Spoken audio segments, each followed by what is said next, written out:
Hey guys, what's up? This is Wolf Airsoft Gaming, and today I'm going to be doing an unboxing and review of the WeTech Open Bolt Scar L.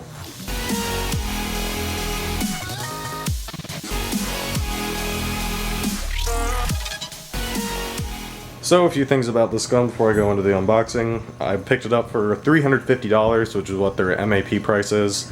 As you can see, I've already opened the box up, and it's had much better packaging than in the past. Most of the WeTech gas blowback rifles that I've owned, I've received in the packaging, they've just got zip ties wrapped around them, and just in a regular cardboard box. Horrible packaging. So, as you can see here, being one of their premier guns, they definitely packaged it well. I don't think it's always been like this. In fact, I'm certain that it used to be the same way with these Scars, but they've definitely improved with their open bolt version and got rid of a lot of the flaws in the older closed bolt and newer open bolt versions, like the hinge that would always break in the back and a few other things. So with that, we'll get into the unboxing of it. So the first thing I'll pick up here is the magazine. As you can see, here you've got the BBs, holds 30 rounds, use green gas or propane, depending on what you want to run. There's a switch here in the forward position, like it is now. It's able to lock the bolt back and able to stop on the 30 round, or the last BB. And if you move it back to a closed position where this pin is down, that means that it'll continue to fire even if you're out of ammunition. And on the bottom plate here, we've got the fill valve for green gas or that propane, depending on what the user wants to use. So we'll get into the unpackaging of the rifle itself.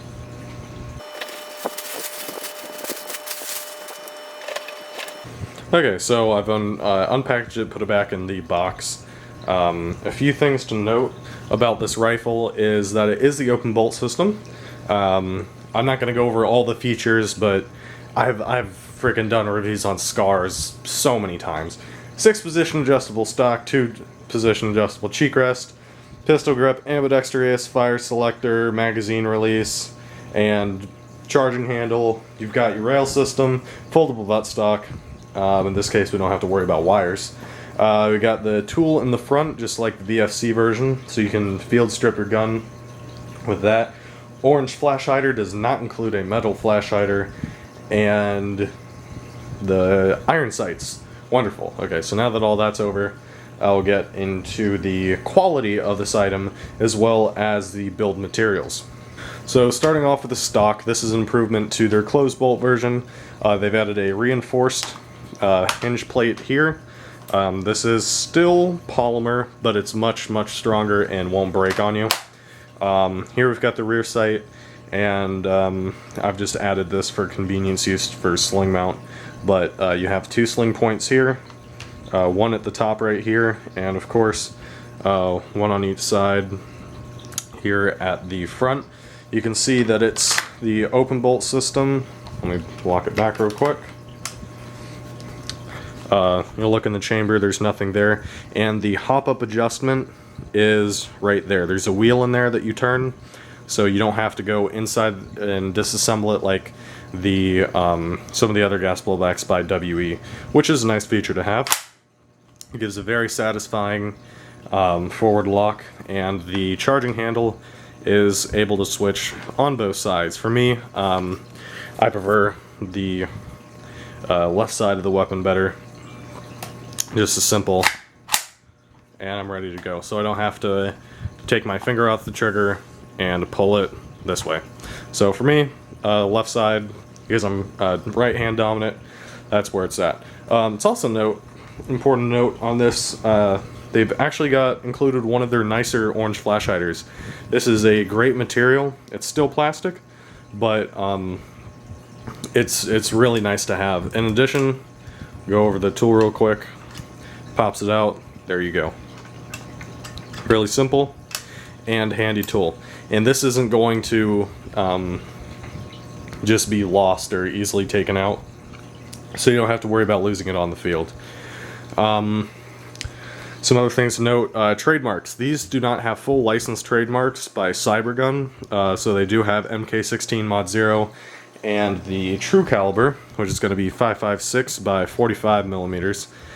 And see the bolt down there. Field stripping is really easy. You take this off, lower receiver comes off, bat this down, then you get your bolt assembly, the bolt carrier, the return spring and buffer, all that comes out. Then you can take your nozzle out that's attached to the bolt assembly, and from there you can take apart the front receiver and everything like that. The upper monolithic rail is numbered, which is a nice touch. And yeah, so in all, this is a really quick review, but basically it's just first impressions. There's not much to tell on these, and I've owned so many scars I couldn't even begin to tell you how I got all these scars. Quote from the Joker. But yeah, so it's a scar, really good build quality. I like a lot of the materials they used, good strength polymer, and scratch resistant anodized aluminum. And I'm really impressed to see this from WeTech. Another thing to note is a lot of people say WeTech have bad rifles, pistols, whatever. They've improved a lot since they started in the 70s, and they've made a lot of improvements to meet market's demand, and this is one prime example of it. So expect shooting reviews of this and everything else. Hopefully the internal quality and performance stands up to its external quality and promising box. So that's about it for this episode of Wolf Airsoft Gaming. Hope you guys enjoyed the video, and I'll see you guys in the next one.